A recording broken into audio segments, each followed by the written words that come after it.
जय हिंद एवरीवन। कैसे भाई आप सभी? उम्मीद करता हूं सारे लोग स्वस्थ हो गए, मस्त हो गए, जबरदस्त हो गए। आज मैं आप सभी से इस वीडियो के अंदर चर्चा करने वाला हूं सीएपीएफ को लेकर।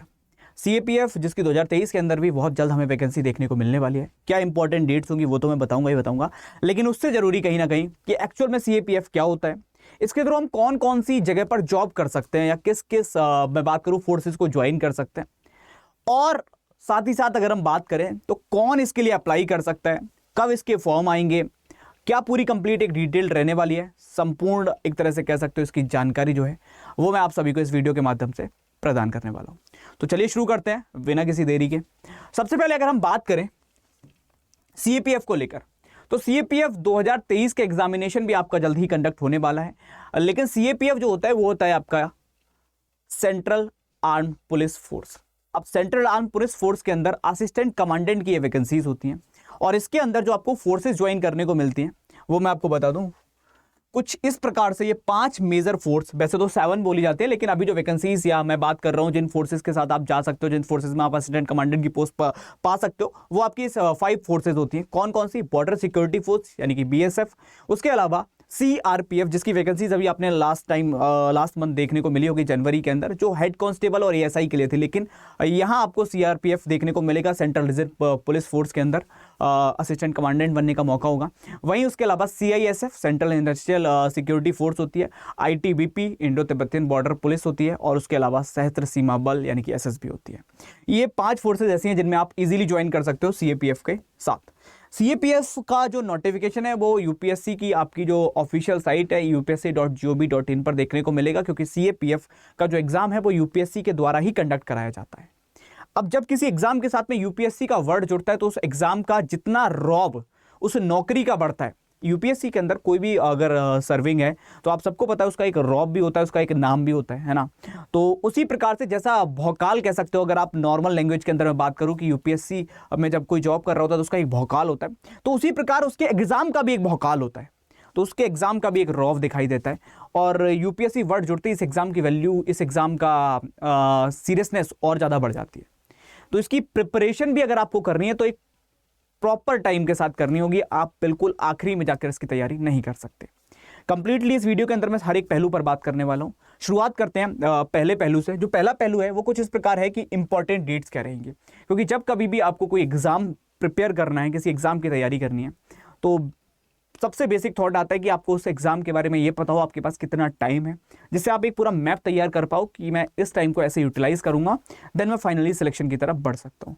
और सीएपीएफ जो यूपीएससी जब एग्जाम कंडक्ट कराता है तो यूपीएससी का कैलेंडर हर वर्ष जारी होता है, तो सीएपीएफ के एग्जाम की डेट भी पहले से आ चुकी है। मैं आपको बता दूं कि सीएपीएफ का जो नोटिफिकेशन है वो आपको 26 अप्रैल को देखने को मिलने वाला है।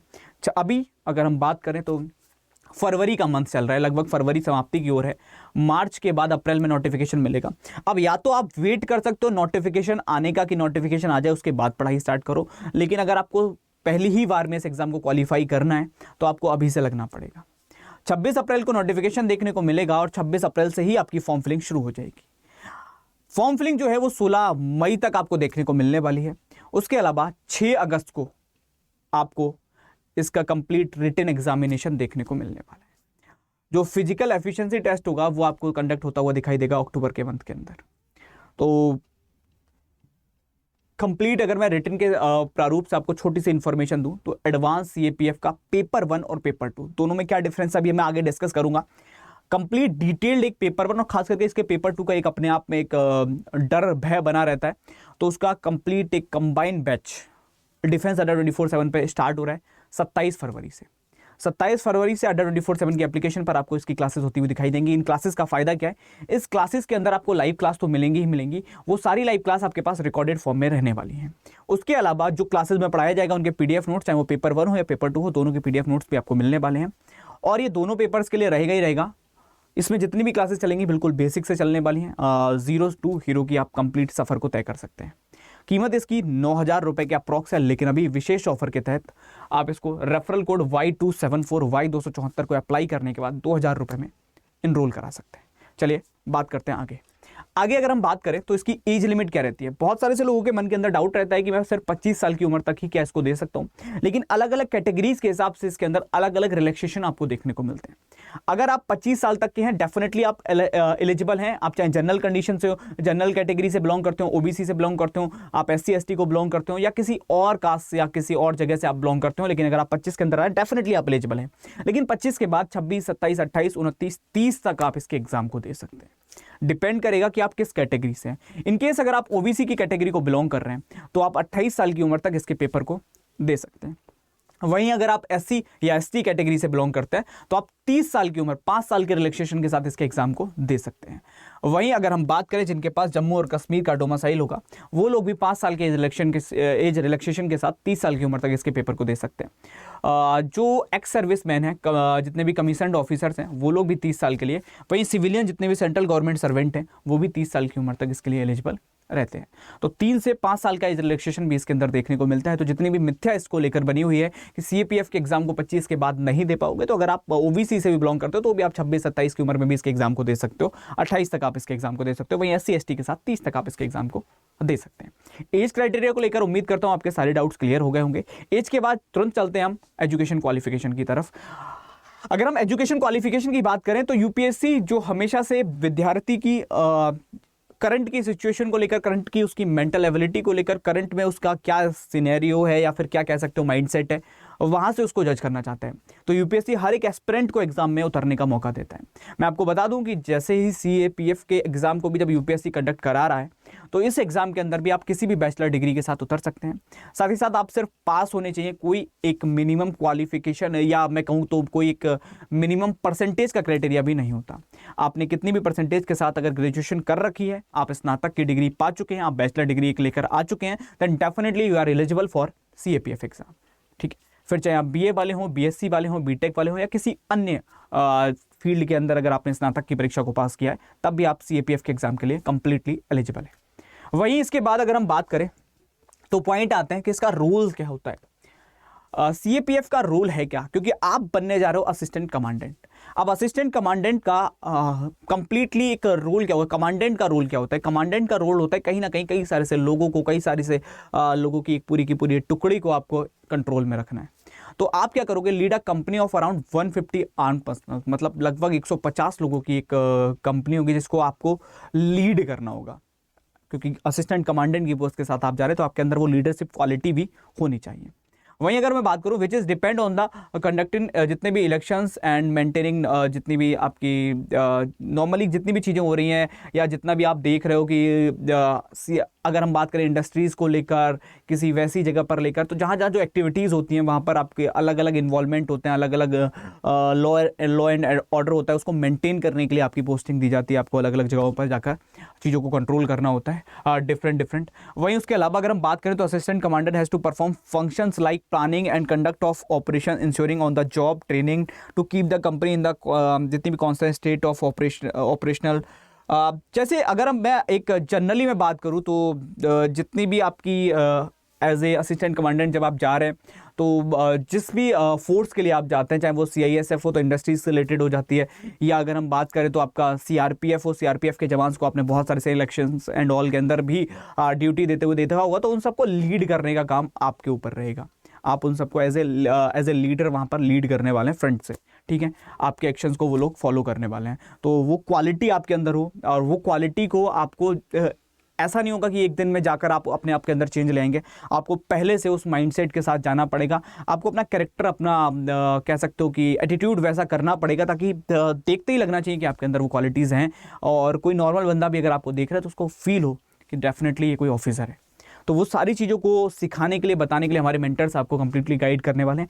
इसीलिए इसका जो एग्जाम पैटर्न होता है वो थोड़ा सा डिफरेंट होता है बाकी एग्जाम से। अगर मैं नॉर्मल बात करूं जो डिफेंस की कैटेगरी में एग्जाम होते हैं FCAT का, या मैं बात करूं CDS का, उनसे थोड़ा डिफरेंट एग्जाम इसका देखने को मिलता है आपको। क्योंकि इसके एग्जाम के अंदर अगर हम बात करें तो एग्जाम पैटर्न कुछ इस प्रकार का होता है, जहाँ पे पेपर के ना 2 टाइप होते हैं, एक पेपर 1 होता है, एक पेपर 2 होता है।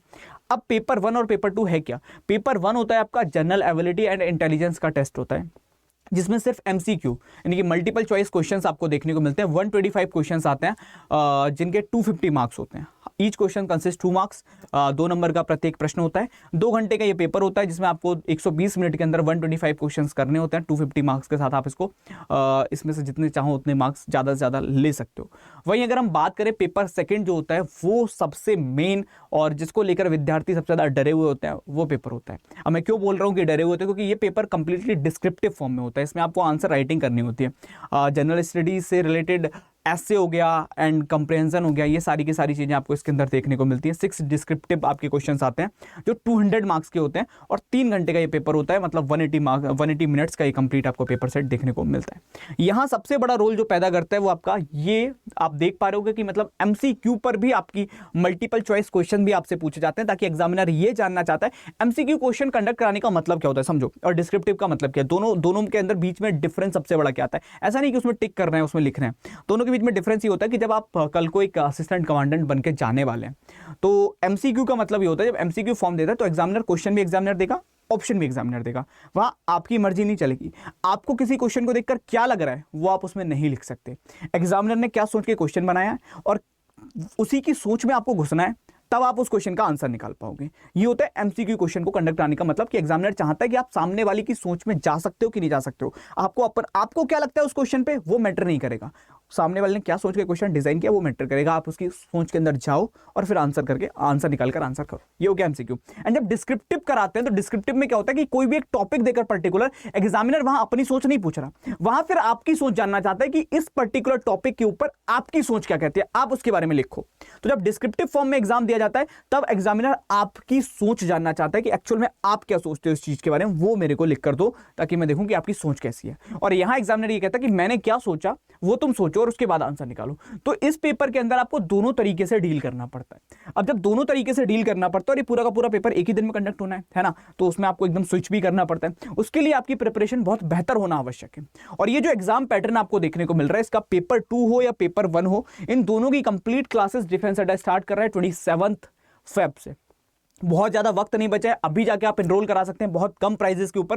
प्रॉफिट मैंने आपको इसके बता दिए हैं, जिसमें आपको अगर हम बात करें तो लाइव क्लासेस तो मिलेंगी ही मिलेंगी। लाइव क्लासेस के साथ साथ रिकॉर्डेड क्लासेस भी मिलेंगी, PDF नोट्स भी मिलेंगे, बोथ पेपर 1 एंड पेपर 2 दोनों के। और क्लासेस बिल्कुल जीरो से चलेंगी, तो जीरो टू हीरो की क्लासेस आपको इसमें मिलने वाली हैं, शून्य से लेकर शिखर तक, है ना। इसमें कॉन्सेप्चुअल भी रहेंगी, कॉन्सेप्ट क्लासेस भी होंगी, प्रैक्टिस भी रहेगी, और खास करके पेपर 2 की बहुत शानदार क्लासेस आपको इसके अंदर मिलने वाली हैं हमारे मेंटर्स के द्वारा।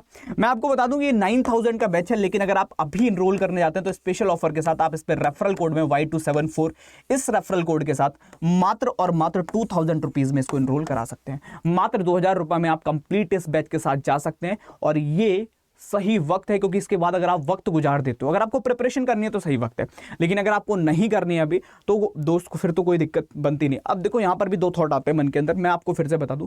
अगर आपको लगता है कि आप ऑलरेडी कंप्लीटली तैयार हो, कुछ आवश्यकता नहीं है आपको तैयारी की अभी, देन डेफिनेटली आप बैच के अंदर पैसे मत डालो, क्योंकि फिर आप कोई फ़ायदा नहीं है। अगर आपको ऑलरेडी कंप्लीटली तैयार हो, आपको सिर्फ एक प्रैक्टिस या सिर्फ एक नॉर्मली एनालाइजर की ज़रूरत है, तो आप एनालिसिस की ज़रूरत है, तो आप कंप्लीटली क्या करो, टेस्ट सीरीज़ की तरफ जाओ, टेस्ट सीरीज़ लगाओ, वहाँ से अपने आपको एनालाइज करो।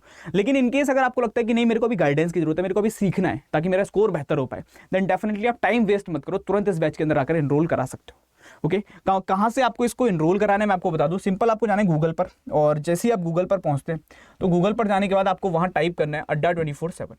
जब आप गूगल पर टाइप करते हैं अड्डा 24/7, एक ऐसा पेज आप सभी के सामने ओपन होता है जहां पर आपको सीधे सीधे जाकर adda247.com पर विजिट करना है। एक ऐसा पेज आप सभी के सामने ओपन होगा और वहां से आप ऑल कोर्सेज की कैटेगरी पे क्लिक करते हो, जहां से आप गवर्नमेंट जॉब एग्जाम पे क्लिक करते हो, एग्जाम के नेम आते हैं। इसके अंदर आप डिफेंस पे जाते हो, और जैसे आप डिफेंस पर जाते हो डिफेंस का कंप्लीट बैच आपके सामने आ जाते हैं। अब यहाँ पर आपको जाना है CAPF की कैटेगरी के ऊपर, ये CAPF AC का कंप्लीट बैच है, इस पर आप क्लिक करते हो।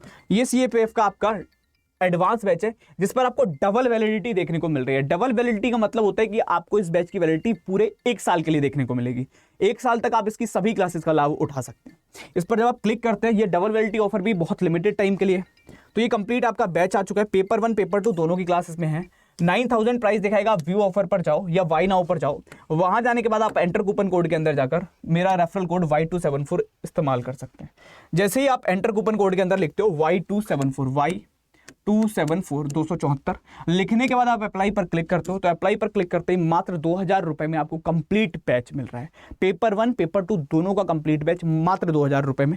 कंटिन्यू पर क्लिक करेंगे, यहाँ पर नाम, मोबाइल नंबर, ईमेल आईडी डालकर आप कंटिन्यू करके इसको इजीली इनरोल करा सकते हैं। ठीक है, चलेगा। तो होप सो, उम्मीद करता हूं कि आपको कंप्लीट डिटेल पसंद आई होगी, और अगर कुछ और जानना चाहते हैं आप इस एग्जाम से रिलेटेड, आप डेफिनेटली वीडियो के नीचे कमेंट करके मुझे बता सकते हैं।